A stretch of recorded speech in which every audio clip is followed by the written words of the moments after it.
Okay. We are about to go live on both streaming platforms, I would say. And I think we are live everywhere.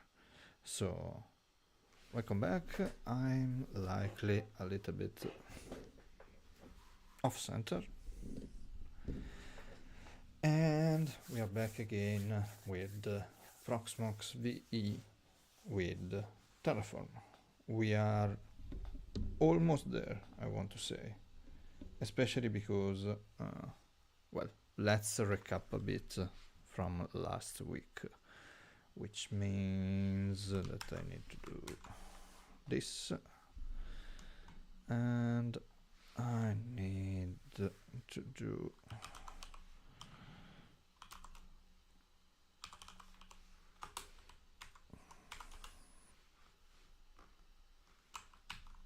wow, I need to do this to retrieve my notes.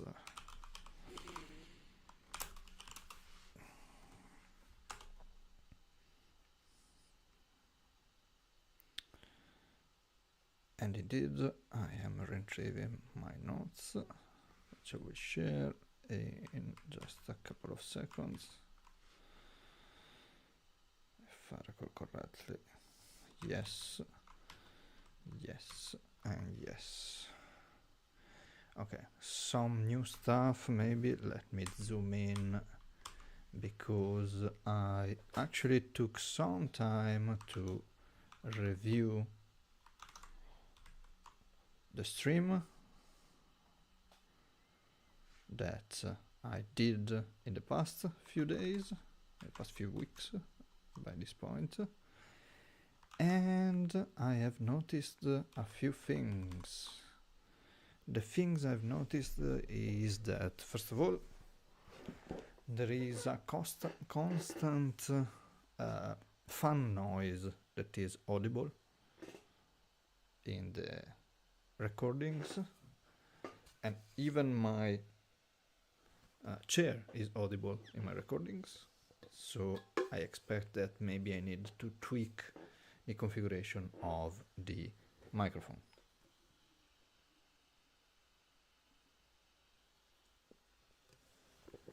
Which is not my expertise, but I can always try and look it up.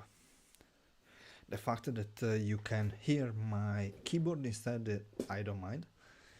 It's actually a quite even, I would say, nice sound, at least for my ear.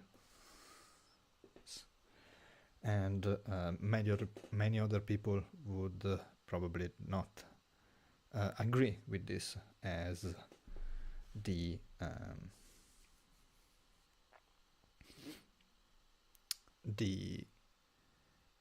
may like different switches. Moreover, I noticed that my voice is not always properly audible, and I will try to address that. I will try to enunciate a little bit better to a certain degree, because I'm not the best at it, for certain, but I can work on it. Moreover, I took some time to well, to review my notes, and indeed last time we ended with this situation. We ended with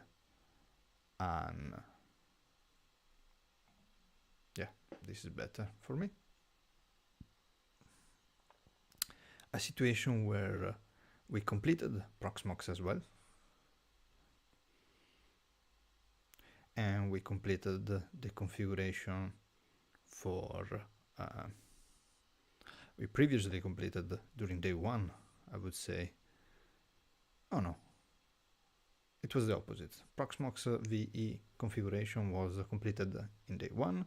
In day two, we completed the configuration files for Terraform, but we had the VMs broken we actually can see the error down here that is related to the virtualization configuration on the BIOS of the host machine where Proxmox is configured. And indeed, I took some time during lunchtime today and I checked the BIOS configuration, and indeed the SVM as the processor I have and the related motherboard is for an AMD processor.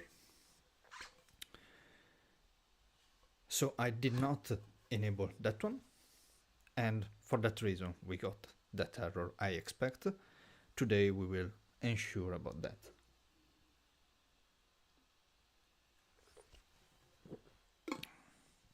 I will also need to review the second stream, but I will do it likely on Thursday or one of these next days. As you know, I take notes, physical notes, and these physical notes tell me that where we left off and where we should recap. So one thing that I definitely need to address, and I will try to address by the next stream, is this fan noise you can hear. Because of course it is annoying for me, but I can live with it. Whereas if it is annoying for you as well, that's a little bit tougher for me to agree with it. So I will try to address it either by configuring the microphone properly, I will do some testing with it, or by switching to a different computer, for which I do have some luck, and I do have another computer from which I could try to stream. But that would be the last resort, I think. Another note that I wrote down was about the ISO's doubts I've had. If you remember, I downloaded the Arch Linux ISO, with which we will try again to create a VM today. I also wrote down that I could try Ubuntu ISOs, even though I don't particularly like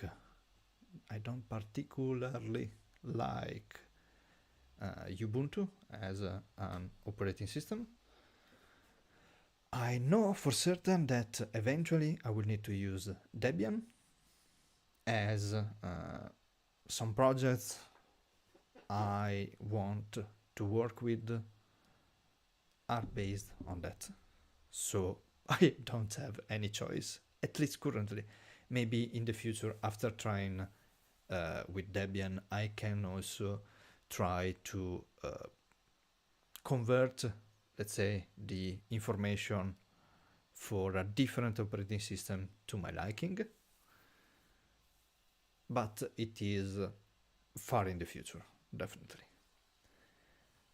I'm also considering immutable distros, because we are getting near to the point in which I will need to actually create the virtual machines with which then I will create the Kubernetes cluster. So an immutable distro would be, I wouldn't say ideal, but definitely interesting. I have very limited experience with NixOS.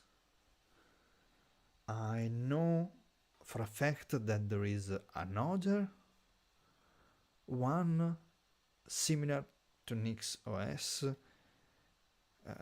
I've heard a conference about a guy that is so this guy is focused and is I want to say almost obsessed with NixOS, and I understand him to a degree.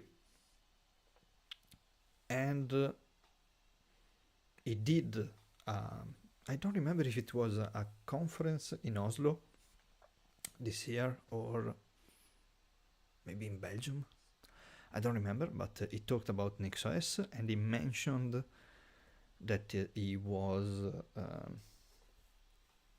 advised to use another kind, at least to try another kind of immutable distro, similar to NixOS, that it was described to him as NixOS done right. And that could be another option. I just need to remember, or better, to look up that video, that conference video I watched a few likely months ago, or maybe weeks, I don't remember. I watched far too many videos. And I will need to pick up that name and maybe look it up. Another option is Fedora Core OS. I'm probably saying it wrong, because I've only ever heard it mentioned by a friend of mine that uses it for a Kubernetes cluster, and it is also an immutable distro. This is definitely something I will need to investigate in depth, but that will likely be the next stream. Today the stream will be related to actually building finally a VM. That is something that I thought I would be able to do during the first stream, and instead we are in the third stream and we are still not there. It's okay, I don't mind. I'm learning a lot of things. So we need to ensure that the interaction between Terraform and Proxmox is working correctly, so that then I can create virtual machines whenever and however I want. After that, I will be able to create and destroy virtual machines whenever I want, with a really quick command, I expect. And that is what I want. It's not something that I strictly speaking need. I don't plan to create a cluster and destroy it and create it again and create it again and destroy it again and so on and so forth. But I like the idea of being able to do that kind of thing. Moreover, I learn a lot of things, as I mentioned already. So moving from the first VM, we will actually need to work on the way in which the VM was built. Because last time we created a VM that failed, that's fair enough, but the resources for that VM, if I recall correctly, but I can actually check, I think. Let me see in here. Yeah, it's okay. This happened because I rebooted the VM, I expect. And I think it was this. Yeah, it's okay, I don't mind. Yeah, we have the first VM and we have the options, but I wanted the hardware. There it is. So the configuration by default for this VM was with 512 and 12 megabytes, maybe bytes actually, of memory, and one processor, which is far from enough. So this means that I will need to figure out how to actually control these specs for each VM. When I've done that, I can test other ISOs, other Linux distributions. I will likely create also VM with NixOS eventually, but I don't really feel like doing it so quickly. I enjoyed it, but I will need to get back into it at another time.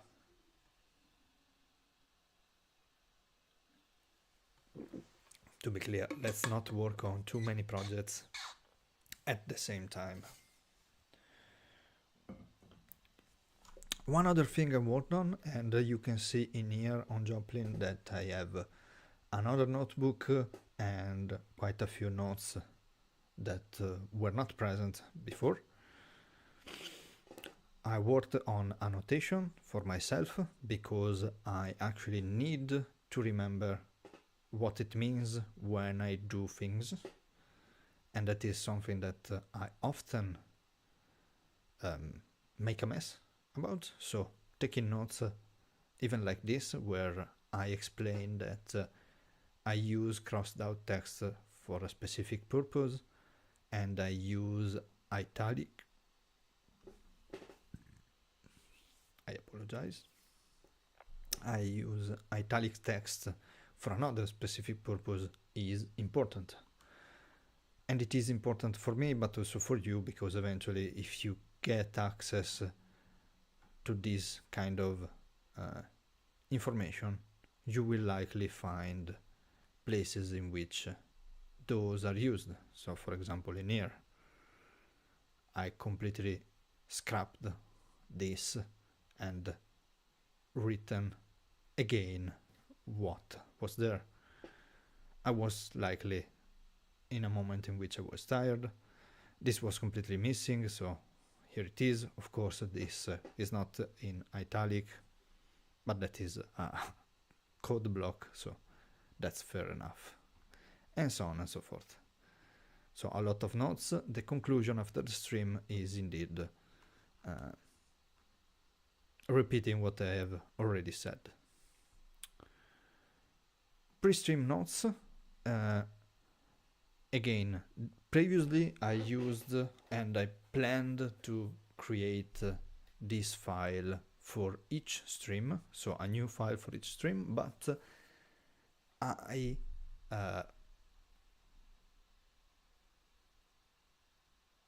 realized it didn't make that much sense unless there is a specific reason why I should oh Jesus, there it is. I need to learn to remember things. I'm sharing, but I'm not sharing. I'm sharing myself, but not the screen. But anyways, this is the notation system that I was talking about. Crossed out text used in two cases, and same for the italics. And the pre-stream notes that, as I was saying, I mentioned I liked the idea to create one for each stream, but it didn't really make sense when I can create one and update it, and update it again, unless there is actually a compelling reason why I should move on to a specific file for a specific stream, or a specific file for a specific video eventually. Because eventually I do plan to create videos as well, not just streaming what I think and what I say as it comes up into my mind. Eventual list about things to do became list about things to do that are related to what I mentioned during the stream that I might need to work on. And eventually this list will be longer and it will have many items, I want to say, that are crossed out with the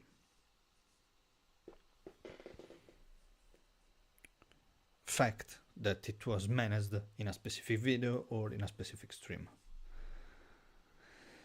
And let's go back again to this graph that was from the day one,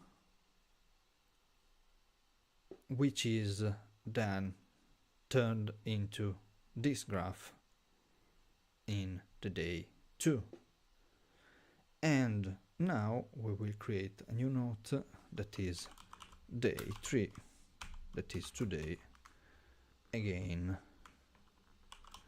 Terraform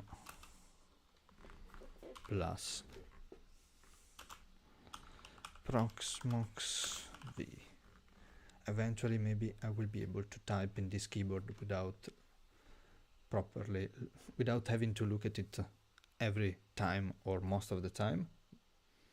Unfortunately, I use this keyboard far too few times, only while I stream, and it is a different kind of keyboard from what I'm used to.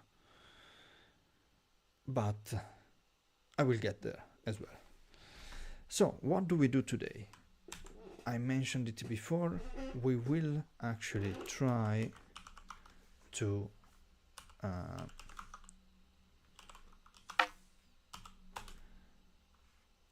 recreate, there it is,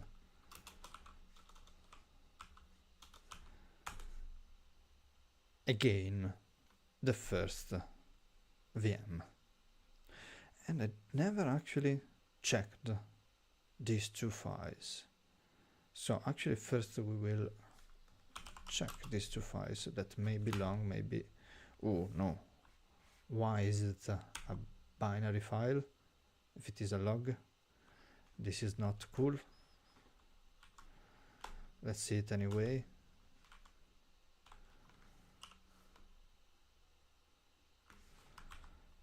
I don't like this. Why is it a binary file? Okay, another thing I will need to investigate, but that will not happen right now. And instead, let's go for terraform.tf-state. Okay, interesting. It looks similar to the plan. Maybe this is the plan that was applied, or after it was applied, maybe. But anyways, now we need to actually destroy the VM. So in the notes we start by going destroy VM with Terraform. I'm so used to use command line interface that often when I type, I go I type a word that is also a command, I use tab. Funny to me, but maybe not so funny. I also noticed that often you don't see everything because what is down here is behind my big head. So we'll try to type when this is on the left side. And we were saying this is the VM, and we may want to destroy it using Terraform. So Terraform SMS help, there is a destroy command for sure, there it is. So Terraform destroy -help, Okay. Okay. Terraform global option, destroy options. Destroy Terraform managed infrastructure. This command is a convenience alias for Terraform apply minus destroy. This command also accepts many of the plan customization options accepted by the Terraform plan command. For more information on those options, run Terraform plan minus help. So this is an interesting point. I will definitely need to look up more information because this is an alias, first of all. So Terraform apply minus help should already give us some information that is more in depth. So destroy Terraform managed infrastructure. The command Terraform destroy is a convenience alias for this option. Okay, so less than I thought of.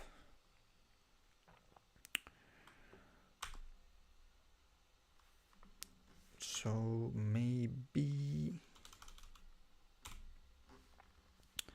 let's check the history actually. And in here we will see that this was the command to create. So now Terraform destroy plan.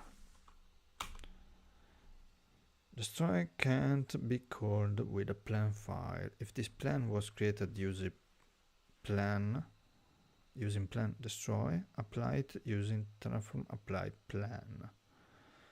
Ooh, interesting. It was not created that way.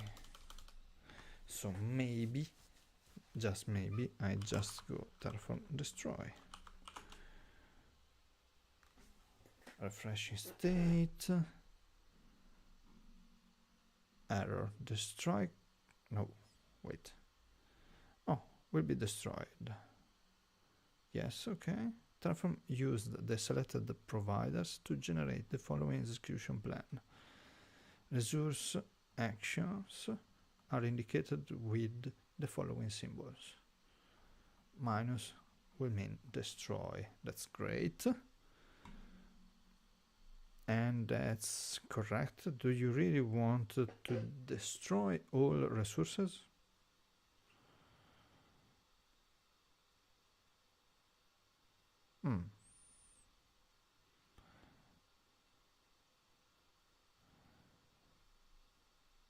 Terraform will destroy all your managed infrastructure as shown above.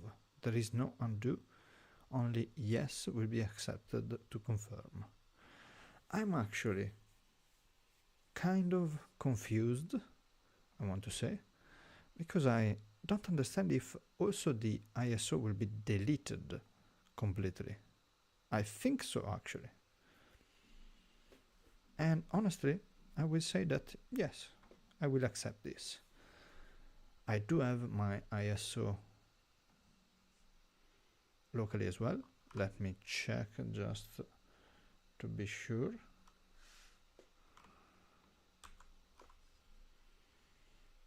Downloads. That is the ISO and the streams, which, as you can see, this was funny to me. Downloaded from same stream. Downloaded from Twitch, 6 gigabytes. From YouTube, 646 megabytes. Interesting. Sounds like to me that Twitch does not care as much about disk space compared to the good old YouTube, and VM destroyed. It was instant, and if we go, I don't remember where.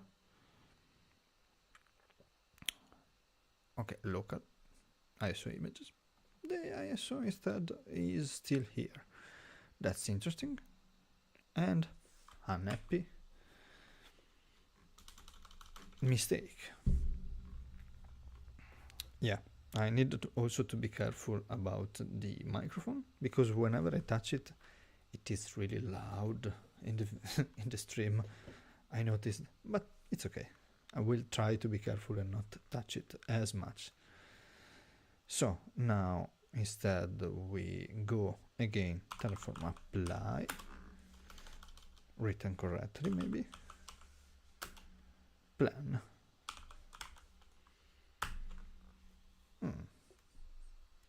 Cannot read plan from the given plan file. Plan file was created by Terraform 1.13.4, but this is 1.35. Plan files cannot be transferred between different versions. This is really interesting, and I touched the... Okay, so first of all, destroy a VM with Terraform.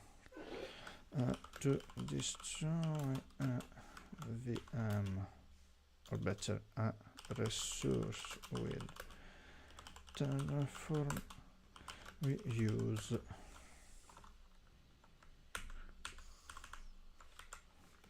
Terraform destroy. Fairly easy. This command is an alias of... It looks small. I don't know if it's small enough again, but anyways, of Terraform apply minus destroy.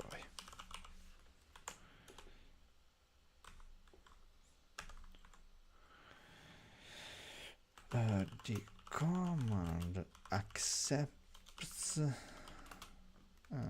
some options similar to Terraform plan, and I need this to be like this. Needs more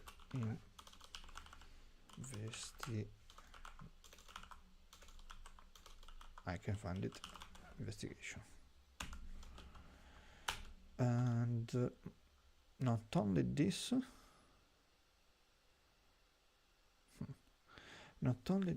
but also there is the fact that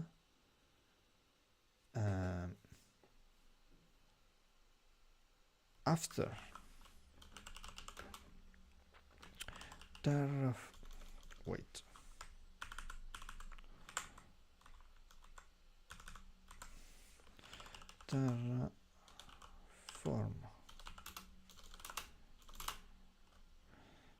destroy is used, we get in output what will happen. Example, nope.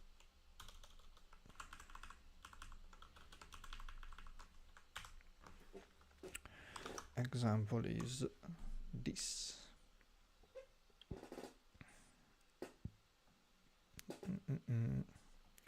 Let's copy it from here and up until here. Also, we'll need to mention this point as well.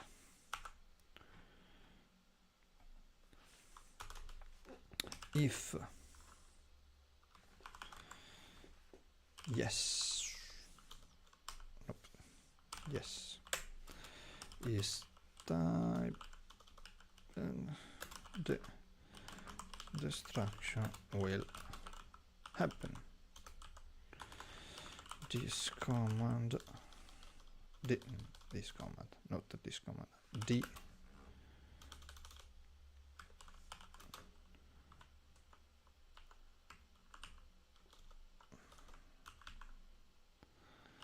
Terraform. I'm trying hard not to look at it. Terraform apply, no, destroy. But I need to have the proper pages. Okay, okay, perfect. The Terraform destroy command does not accept a plan file. I don't like it like this. Needs investigation.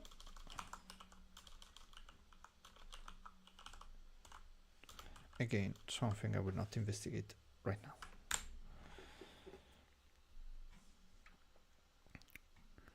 Another point that is truly important is this one. And let's do this, and let's do 2 or 1. 1.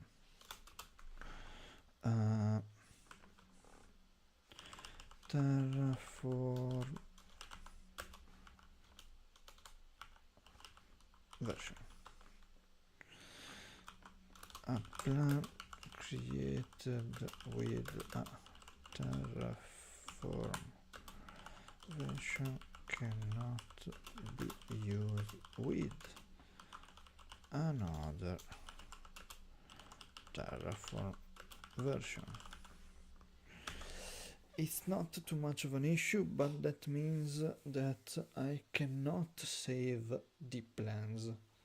I just save the .tf files, and then every time I need them, Terraform plan, and then with a file in out to be used for the output, and then I will apply that file. Okay, so that is fair enough. I think I don't think I need anything else in here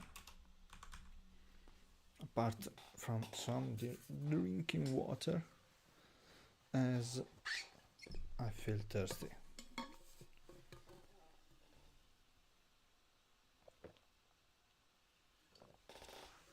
It may have been my dinner actually, because I have eaten some salty stuff.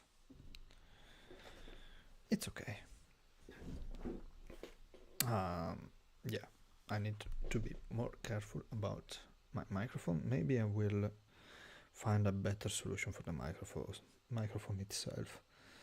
I will need to figure it out. I do have some option, but I need to test it.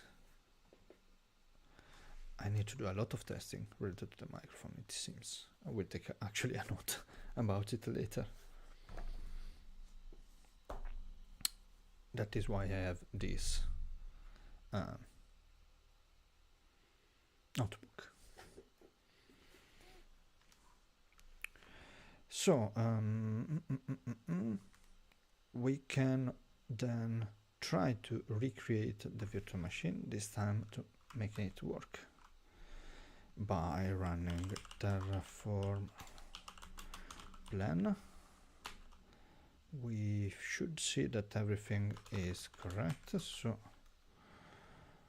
I think no, minus out plan.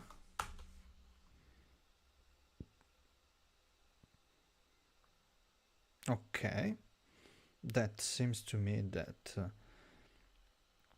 we need to be careful again, because even though we may use this command, it will overwrite a file. I didn't try if it will even create a file. So let's actually try it now. 1 2 3 4, that is a file that does not exist, and it seems that it creates the file. I don't need to create manually the file. That's good to know. So Terraform apply 1 2 3 4 because it's the new one and I like it. The VM was created, or better, is being created, and I feel good because it was successfully created and started. So if I go in here to summary, 16 seconds, okay, 20, and yeah, 1 CPU core and 500 megabytes of RAM will crash with Arch Linux, I expect, but that is a good step. Now we can again terraform destroy. It would be nice if there was a forcing state to do this, and like that we have it, and it's working, and I'm truly happy, because maybe now we can focus on the side of the Terraform configuration, that is the configuration of the resource file related to the resources of the virtual machine.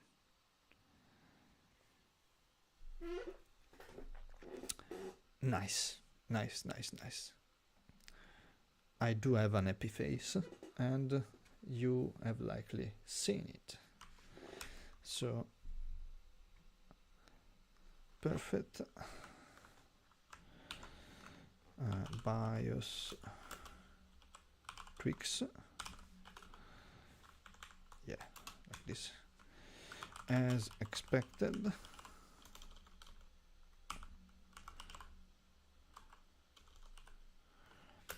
The BIOS tweak performed were correct, and they are working.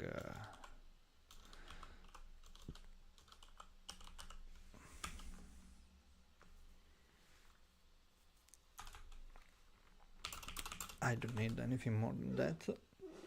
Maybe I will describe what I tweaked, what tweaks I performed in the BIOS, which were actually not limited to just SMV enablement, but I also noticed that the equivalent of XMP on an Intel platform in my AMD platform, that is not the newest platform. I don't have an AM5 computer, but it is an AM4 with actually a 5700G processor. Anyways, I did not enable what is called DOCP, which is now in the more recent platforms. I expect is EXPO, similar to XMP. But my infrastructure, my node, has DOCP, it seems. Anyways, I need to go back into the documentation, but I can close this for sure. And I don't know if I need this, but let's keep it there for the time being. So as we knew already, only target node and name were required. If I have multiple nodes, I would use this description. That's cool, but is not, strictly speaking, needed right now. Definitely I need to vim the first VM, because we did install this, we did destroy it. Now we need to properly configure the resources, and I expect that disks can stay where it is at the end of the file.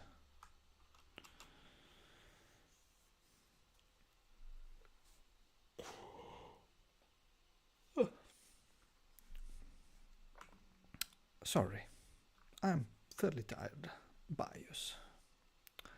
The BIOS to use options are CBIOS or OVMF for UEFI.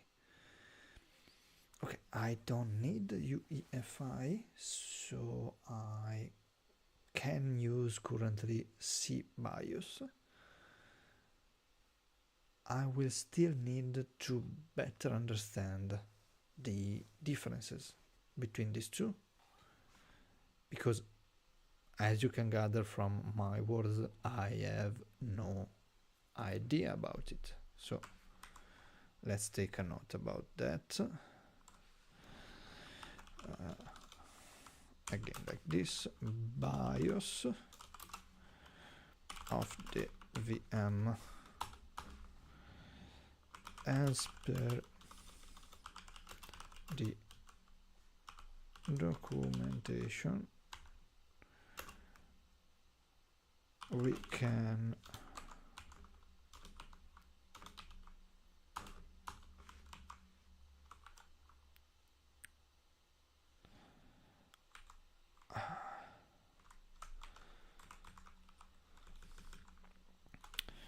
use, I don't like it written like this, so I will change it. We can use either of these options.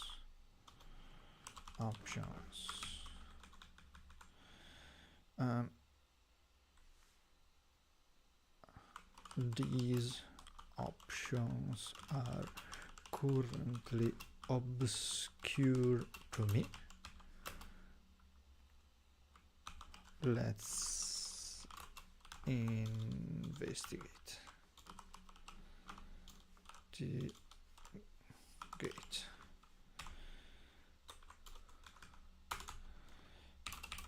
Not right now. Let's see how many times I will say that I will investigate things, but not right now. Okay, on boot boolean false, whether to have the VM startup after the Proxmox virtualization environment node starts. By default it is false, and this is kind of interesting.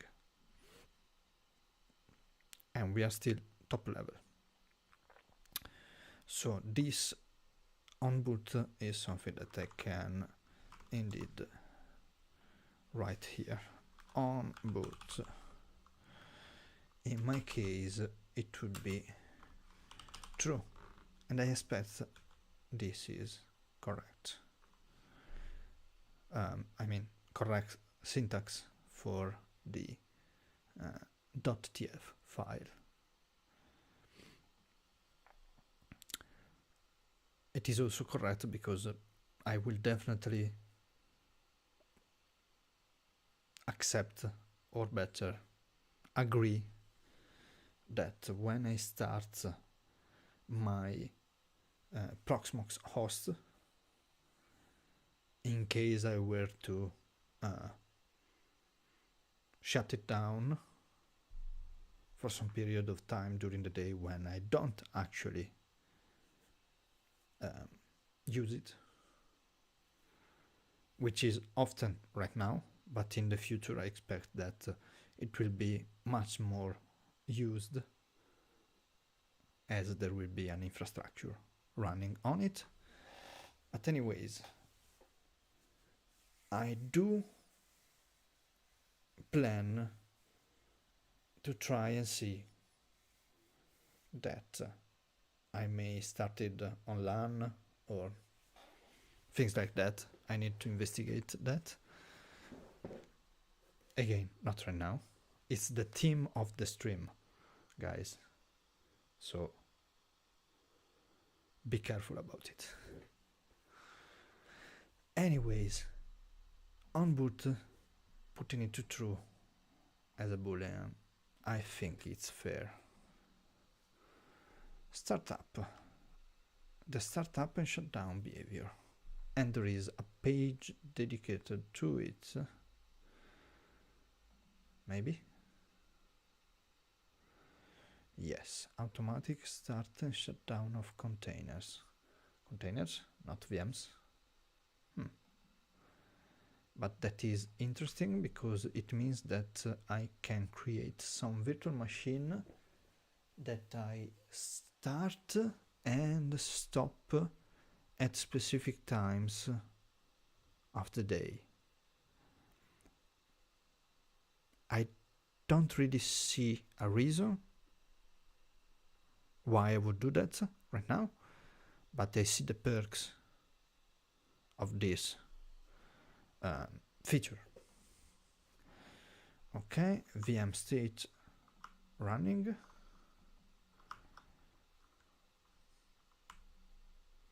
The desired state of the VM options are running, stopped, and started. Do note that started will only start the VM on creation and won't fully manage the power state, unlike running and stopped do. Okay, so started means it will start it, but whenever the state change for due to any other operation I do, will mean that I will then manually need to change the state of the VM. Again, I don't see the reason, and in this case I don't see the perks, but I am sure there are some. On create, whether to have the virtual machine start up after the virtual machine is created. Deprecated, use VM state instead. Sounds good. I will jump away. Protection false by default. Enable or disable the VM protection from being removed. The default value of false indicates the VM is removable. Again, quite interesting. I can create a VM that is not destroyable. I could test it, as in apply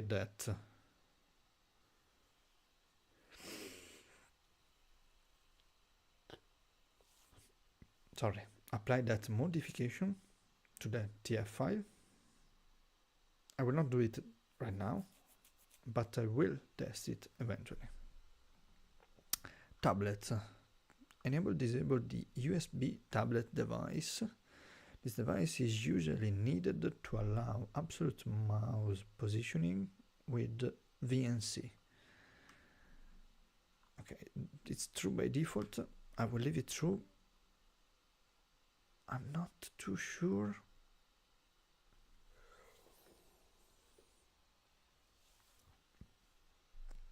Yeah, I'm not too sure about what it is, and I'm fairly tired, even though I'm not even to the half point of the stream, but that's okay. Boot. The boot order for the VM. Okay, so this is interesting, because I can tell it to have first a specific one and then another one.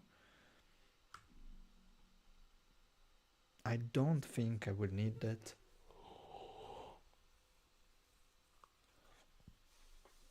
But I'm not certain. I may need it for the boot and then the other options, but I don't remember seeing them that configuration how to say, explained, or better, explicitly written in the few TF files we previously seen during the stream. So I will need to investigate that again, not right now. Boot disk. Enable booting from specified disk. You shouldn't need to change it under most circumstances. I agree. Agent 0 by default, set to 1 to enable the QEMU guest agent. Note you must run the QEMU guest agent daemon in the guest for this to have any effect. Okay, I don't have it for certain. And I don't know the reasons why I would use this, but maybe I could look it up. I'm not planning on becoming the utmost expert for the Terraform and Proxmox integration. So I'm reading it all just to find and be sure to find what I need. I will not actually learn to use these, all these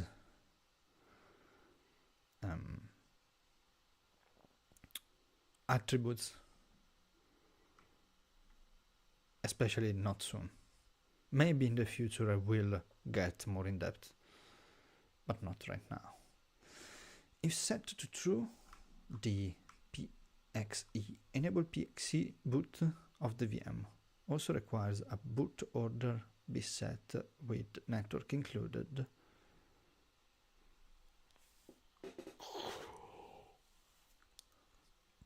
PXE is mutually exclusive with clone modes. Fair enough. Clone. The base VM name from which to clone to create the new VM. I will actually try this one because, as I mentioned in a previous stream, I think the first stream, I do plan to have a single VM template that is correctly configured and then clone that one. But to be honest, that was the plan before. I don't really see the need to do that right now, unless there is some specific reason to do it, because I have the possibility to create and destroy VMs really quickly by just having this kind of file and eventually maybe editing it with changing the name if I need to only change some only have that change to be able to create a new VM that is exactly the same. That is one thing that is really close to my heart, having a declaration written on a file, and that is the source of truth. It's not the VM that is running on which I may have done whatever mess that is possible, but it is that file and maybe eventually the YAML configuration file for Kubernetes. Maybe I will need some base configuration after the VM is created, so I might need to use even Ansible together with Terraform. All in the future, but we will go through it together. So currently full clone, okay. As state, HA state, HA group. I don't have HA because I don't have a Proxmox cluster. I just have one Proxmox node. So I can jump away. QEMU-OS L26. The type of OS in the guest.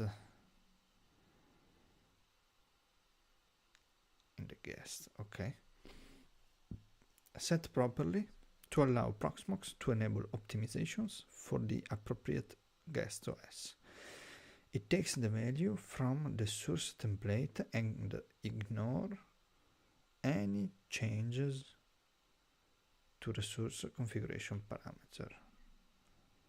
Okay, interesting. There is no place in which there is a list of values for this. I may need to look it up on the Proxmox documentation.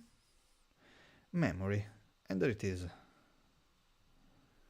Memory is the one I needed. Ooh. Memory equal a value in megabytes, actually maybe bytes, I would say, given it was MIB. MIB written like this. This is MIB bytes, it's not megabytes. If you don't know the difference, look it up and get enraged like I did when I discovered this. It was really annoying. It will be for you as well, I expect. So, 512. I have a lot of RAM. Let's go for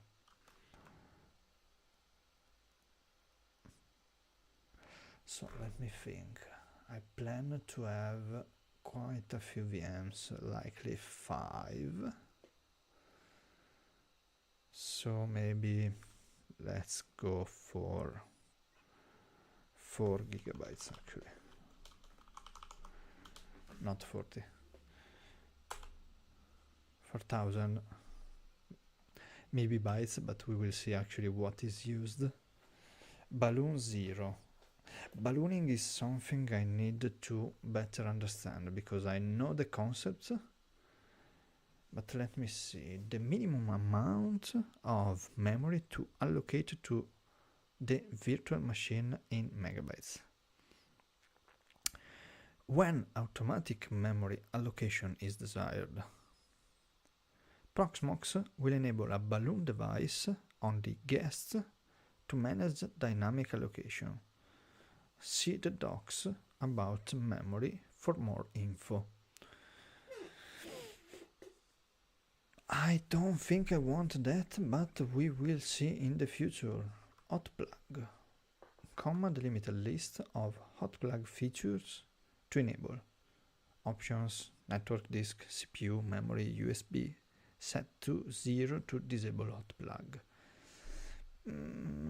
It's not too clear what hot plug does, but I kind of have ideas. SCSI hardware. This SCSI controller to emulate. Option LSI, LSI 53C810, Mega SAS, PF SCSI, VirtIO SCSI PCI, VirtIO SCSI single. I don't know if you actually use the SCSI as I say it.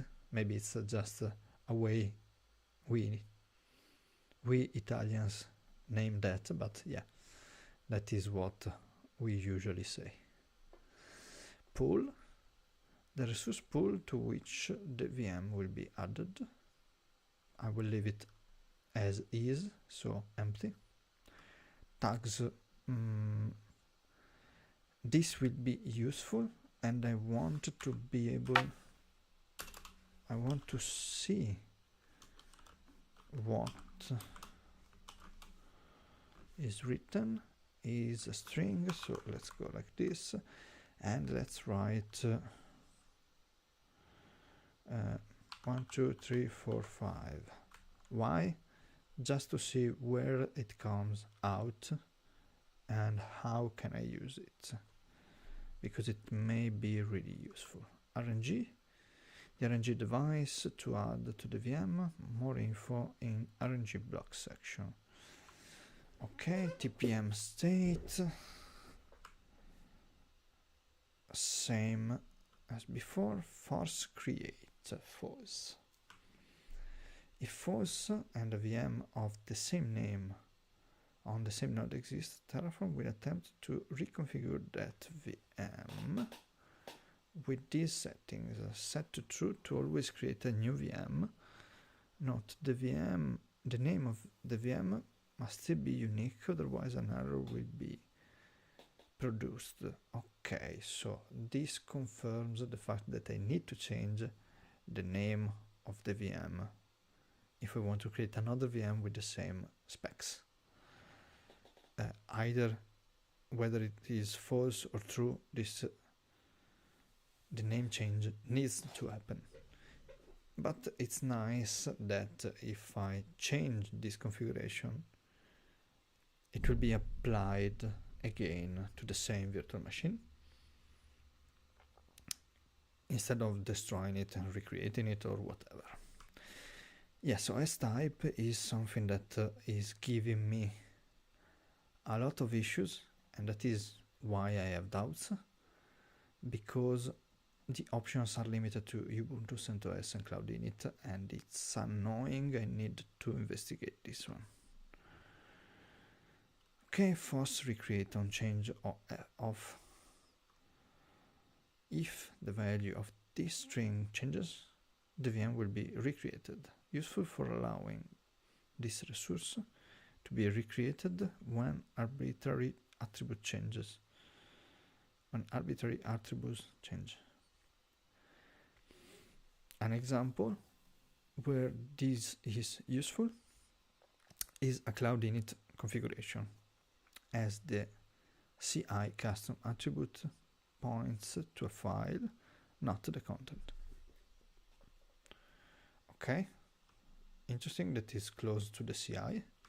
OS network configuration only applies when defined connection info is true. Network configuration can be copied into the VM when pre-provisioning Ubuntu or CentOS guests. The specified configuration is added to, for Ubuntu, etc network interfaces. Okay. What about the more recent Ubuntu VMs?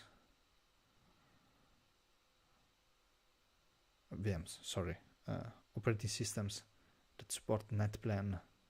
Do they support interfaces as well? Good question for the future to understand. Or etc sysconfig network scripts ef cfg -eth0 for CentOS. Yeah, CentOS is dead. So that is another point that I just remembered, by the way. It's another point that makes me afraid, especially because, to be honest, it was published 23 days ago, and it's more than a year, definitely more than a year since CentOS died. But anyways, only applies when the okay, SSH forward IP, the IP and optional colon separated ports to use to connect to the host for pre-provisioning. If using Cloud Init, this can be left blank. I'm not using Cloud Init, so I may need to use this, but it's okay. I need first to define connection info and set it to true. The user with which to connect to the guest for pre-provisioning, forces recreation on change. Okay, so these can be useful, for example, to create an automated flow where workflow, I mean, where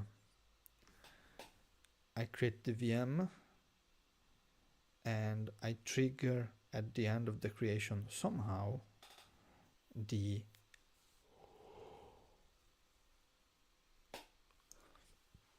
for example the running of an Ansible playbook that configures things on the VM, maybe? I don't know. CI wait. How long in seconds to wait for before provisioning? CI user, CI password, CI custom, CI upgrade. Everything related to continuous integration, I expect. Override the default cloud init. No, I thought it was cloud init, sorry, continuous integration. Instead, I now expect it is cloud init, and I don't like it anymore. But it's okay. Search domain, set default DNS search domain suffix, name server.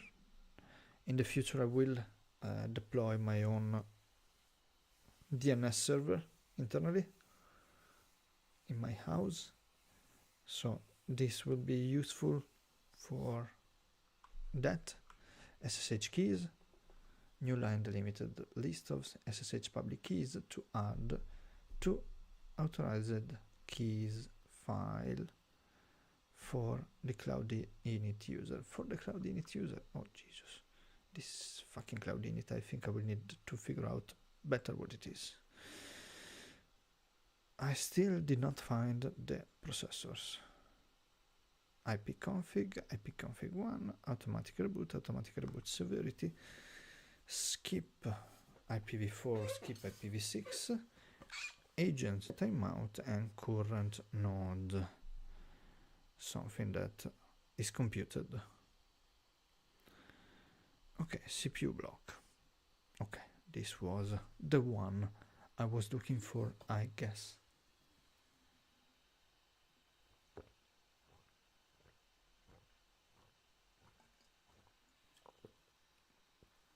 Wow. I'm drinking quite a bit as well, which is positive. I'm not writing too many notes, but I'm not doing too many things, to be fair. So, affinity. The CPU affinity for the QEMU guest. This is a comma-separated list of values and ranges, which define to which CPU cores the QEMU guest is bound. Oh, nice. This kind of affinity rule can be useful.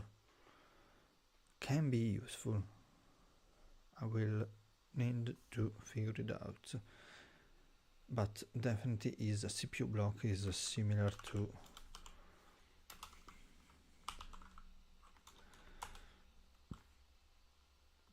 this one, I expect. Yes. And we have cores. There it is. And let's go for cores equal to, for the time being, 2 cores and 4 gigabytes. Yeah, we will see. Limit, the CPU limit for the QEMU guest 0 means unlimited. Let's leave it like that. NUMA, whether to enable or not uniform memory access in the QEMU guest.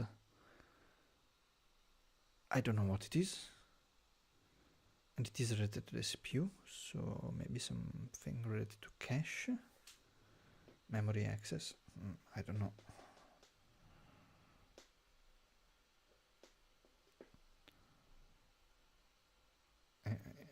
RAM is random access memory, so memory access makes me think of memory, of RAM, or maybe cache, but whatever. Sockets, the number of CPU sockets to allocate to the QEMU guest. Okay, this starts to be interesting because I don't have an answer. Let me check one thing. If I go ls CPU in here, we can see which CPU I have. There it is. What? It's definitely not Intel. What the fuck is going on?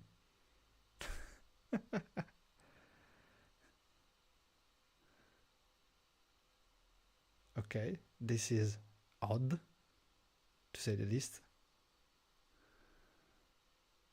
Oh yeah, I'm not in the Proxmox VM. This is my computer. Oh, that's okay. SH 192.168.1.40. Yeah, root that. I sometimes forget that I don't have a configuration file in here, but here we are, and go now ls CPU. And in here we will see that authentic AMD Ryzen 7 5700G. Oh, I forgot. I thought it was a Ryzen 5 5700G. But it's my brain. It's broken today, it seems. Anyways, sockets, core per socket, threads per core.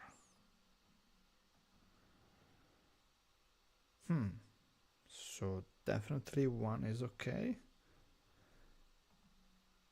So I don't need to write it because it's the default. Type host, the CPU type to emulate. I'm good with host. Units, the CPU units for the QEMU guests. This is a relative value which defines the CPU weight of the QEMU guest. The default value of 0 indicates the PVE default is used. I like that. V cores, the number of virtual cores exposed to the QEMU guest. If 0, this is set automatically by Proxmox to sockets multiplied by cores. So it will be 1 times 2, and I accept that. Flags list. The CPU flags to enable for the QEMU guest. This will be really interesting because I do play a little bit locally with AI as well. So I do have a local AI deployment, and I do play with it locally. It's hosted in a different computer, and that is definitely one of the things that will run instead in this computer in a dedicated VM. But we will see. It will likely be half of the specs of this computer dedicated to just that specific VM, and the GPU that is nothing fancy. It's 1060 6GB will be also dedicated to the local AI instance. So just that I see the difference with the current AI deployment I have, that is hosted in a really old computer with 16 gigabytes of RAM, but it is DDR3 16 gigabytes. So still 16 gigabytes is still able to do something. And the models, the AI models, are becoming more efficient. I still need to work on agentic stuff. I just know a few things about it, but in the future. CPU flags block. The CPU flags enable for the QEMU guest. A flag can be set with on or off. I'm not the only one making typos, it seems.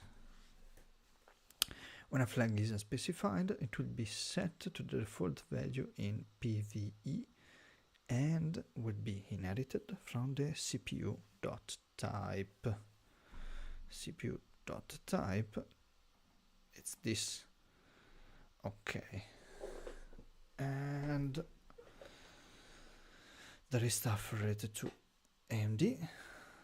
Improve spectrum mitigation with performance with AMD CPUs, best used with virt-SSBT. Basis for speculative store bypass protection for AMD models. AMD no SSB notifies guest OS that host is not vulnerable for Spectre on AMD CPUs. So this we need to investigate. Again, theme of the stream, investigation of things. So we'll need to take a lot of notes after the stream, not today, but in a few days. Thankfully, the stream is recorded. Okay, VGA block.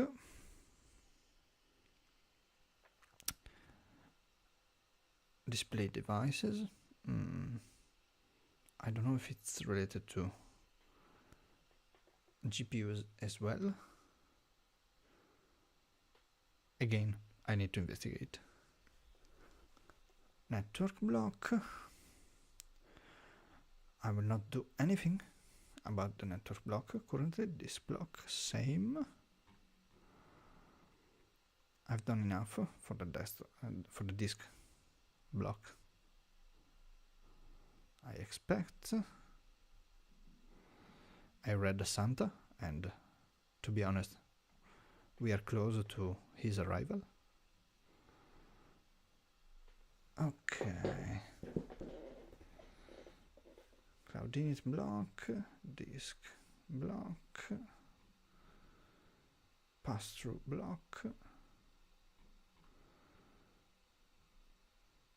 EFI disk block, PCI block. Maybe near there are things related to the GPU. Not sure. PCI is block. Serial block. I don't have a serial device, but I can create a serial device inside the VM. Interesting.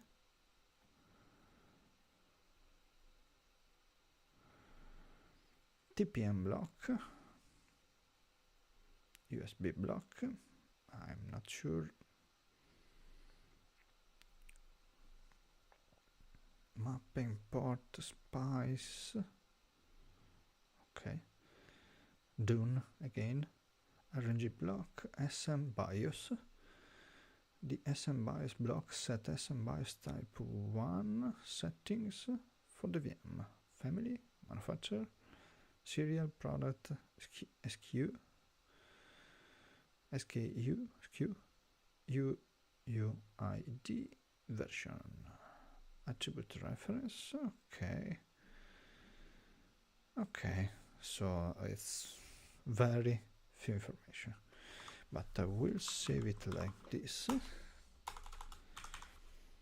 and I will go Terraform plan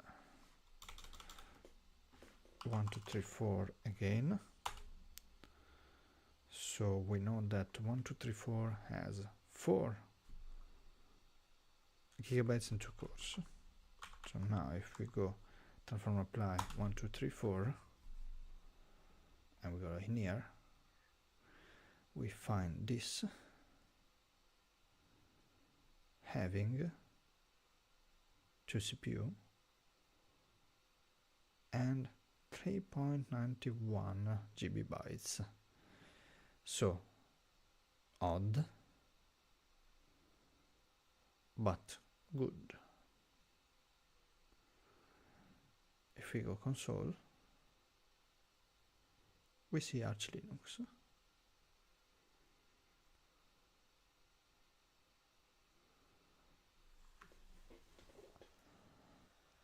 Oh, look at this. It makes me happy.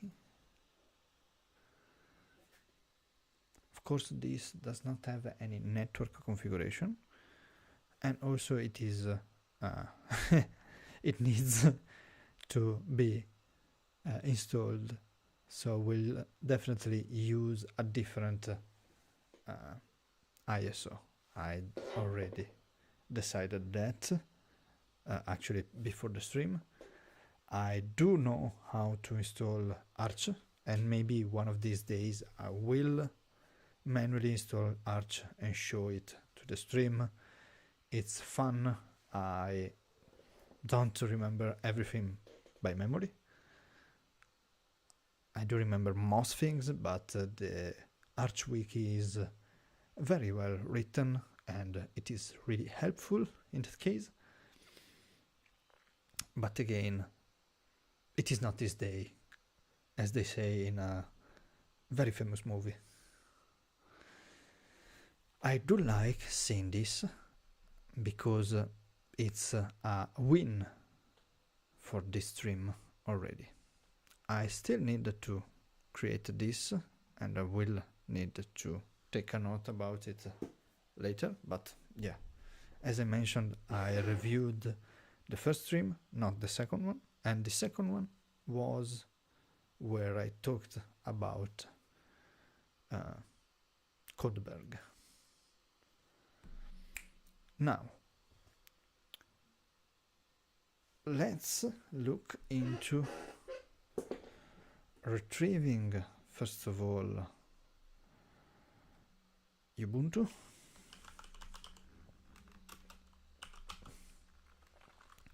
Of course, LTS, so 2024, I think, is fair enough. Definitely not 25.10 and download. That's totally okay.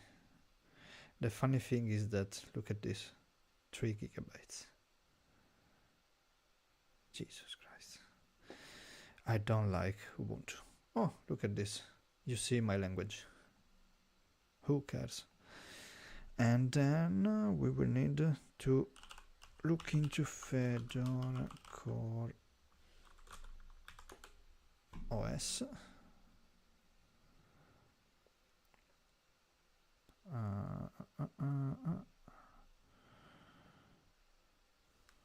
Everything is supported by correct. Maybe this.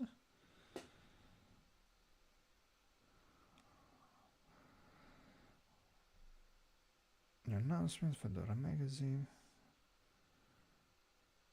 Ask Fedora news and publication projects discussion.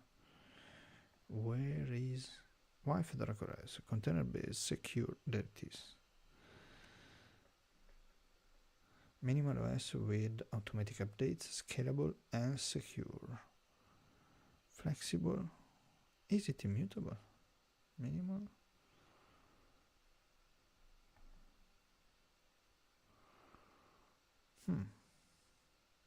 Stable? Definitely. Testing or next? Stable. Show downloads. Thank you. x86-64 because it's not ARM, no, nor IMB. Jesus, I am tired. IBM. Cloud Launchable, Bare Metal.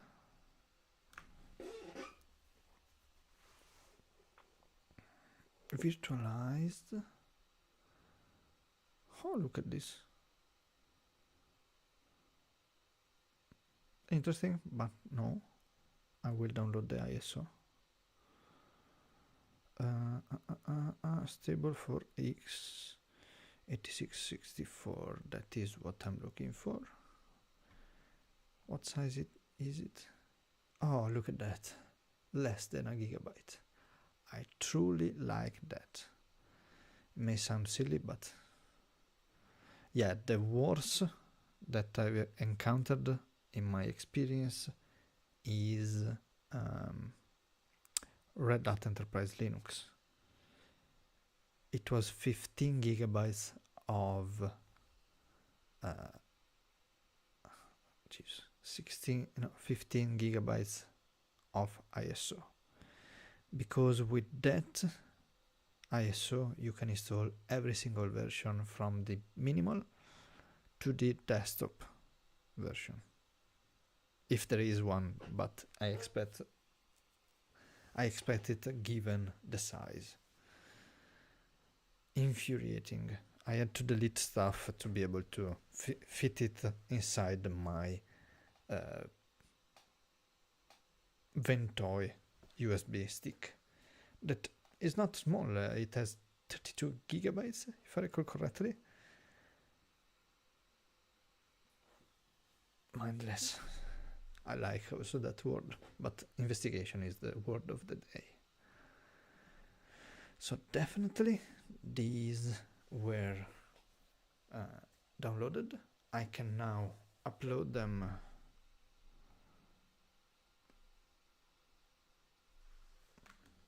via CLI.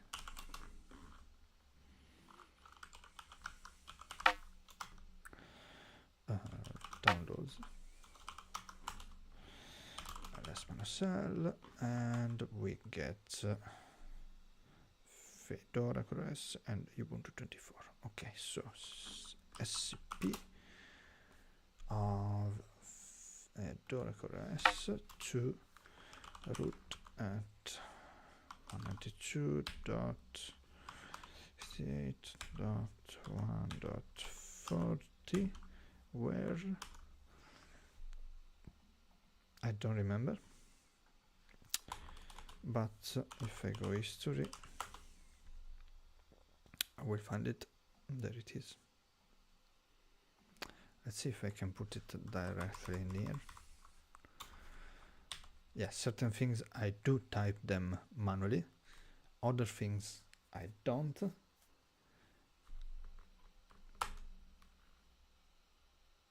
It seems to be working, so I feel fairly good about it. And when it finishes, we will see if it worked as intended. So, I mean that I will find it in here. I already find it in here, even though, yeah, the file was already created. It's not completed, so I expect the size will change.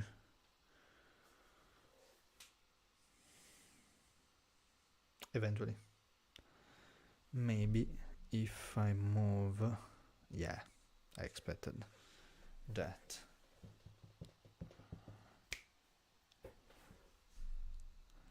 Done this, I will move the other and I will destroy the VM. I will not destroy the file firstvm.tf because that was a milestone, and it was an important milestone, I want to say. I was able to create a single VM using Terraform without any issues. And it took what?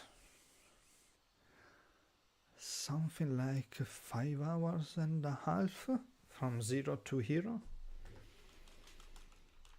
It's fairly okay, I would say.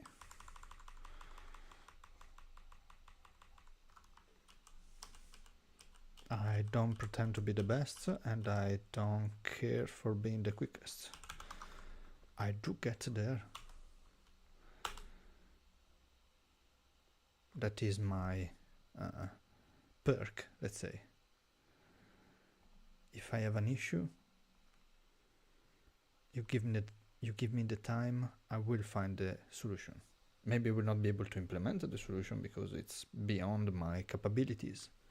So for example, if you, I don't know, give me the issue of having the, let me see, a plumbing issue where I have leaky tubes in my house. As much as I understand something about plumbing, some basic stuff, I do not have neither the skills nor the tool sets to be able to fix certain things.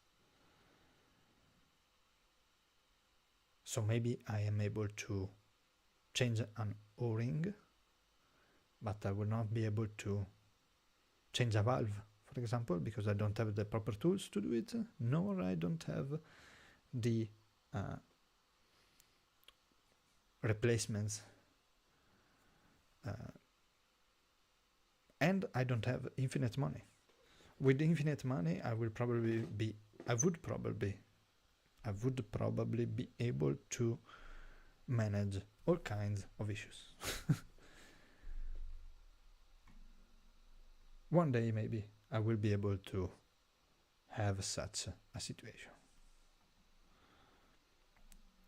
I don't feel like I need it right now, so that's all right.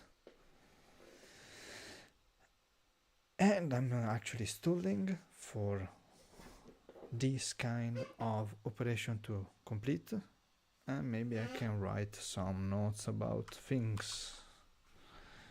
So definitely I need to write tags. Somehow in here there is a tag, and there it is. This is really useful, and also like this. Tags, what is it, top level block? Something like that. Top level block. Top level block attributes. This is really useful to be able to quickly refer to specific VMs that may be a cluster or even single VMs for specific purposes. They are clearly visible both from the summary of a single VM and from the list of VMs colored circle, I guess.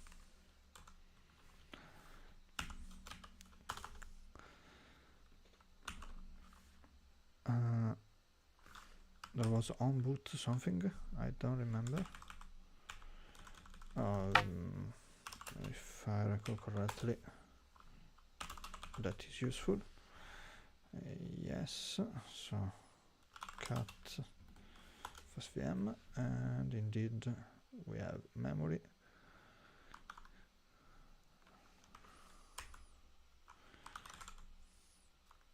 We need to do this, but every single time I make this mistake, I don't mind, but it's annoying. Let's do it like this.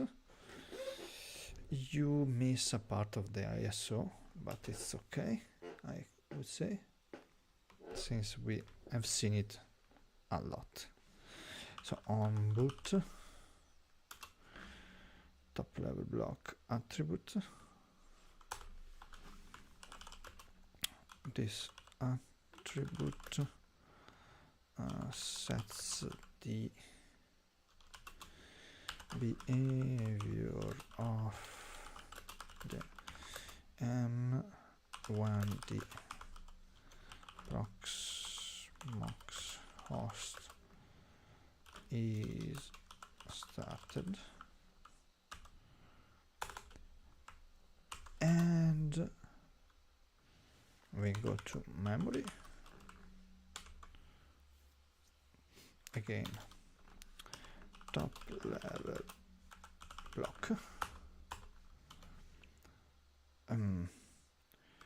default to 512 MB, but when populated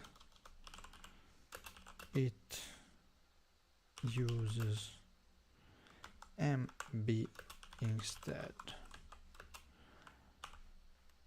Odd choice.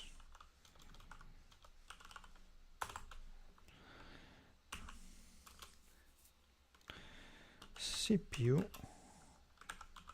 block.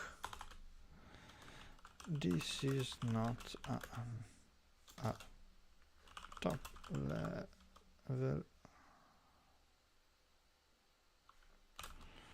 block attribute.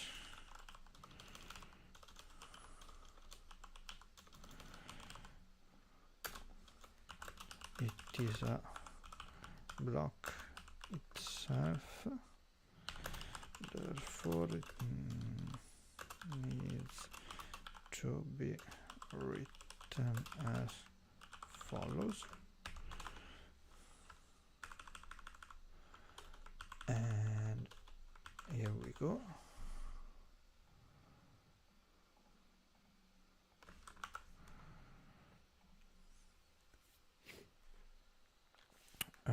More attributes can be added. Refer to the documentation, for which I will retrieve the link right now.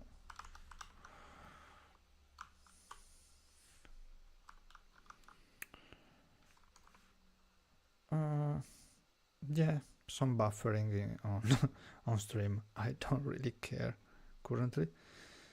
Maybe I will be able to figure out a better way to manage that, but it's okay. Argument. Top level block. Nope. CPU block. There it is. And we go like this and like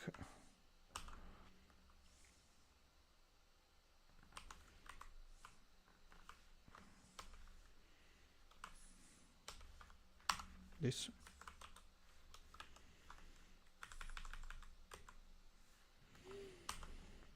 And like this.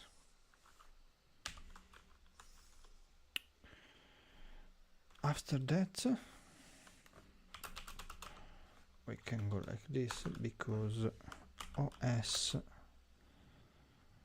discussion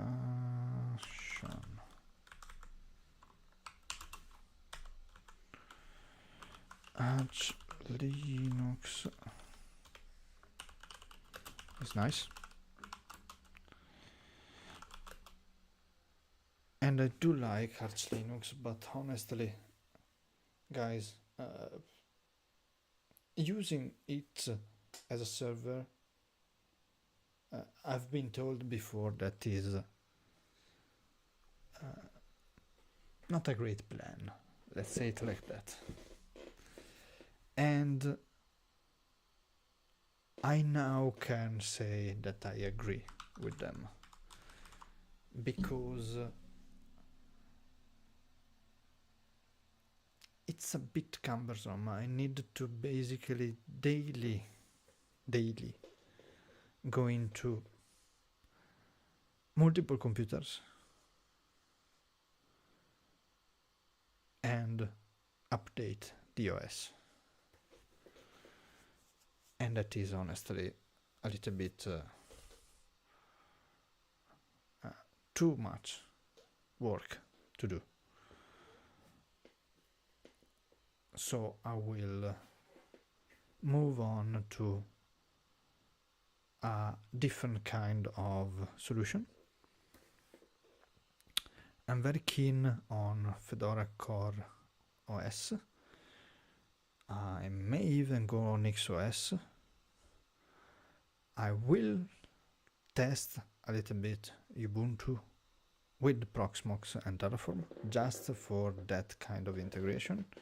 I will use Debian eventually down the line, but that's it. Arch, as much as it is in my heart, it's at the same time it's tough. Not the way forward.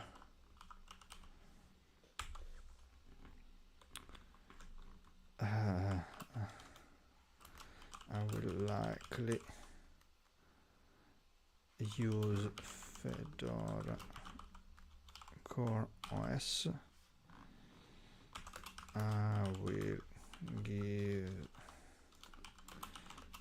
a shot with Ubuntu through Terraform with Proxmox VE. I will retrieve Debian for future projects.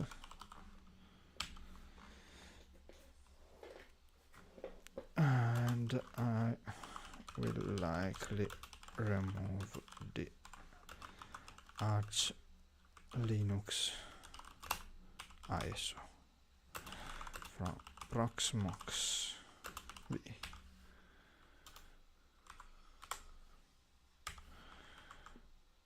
Okay. Remove does not have a 9 in it. And let me think.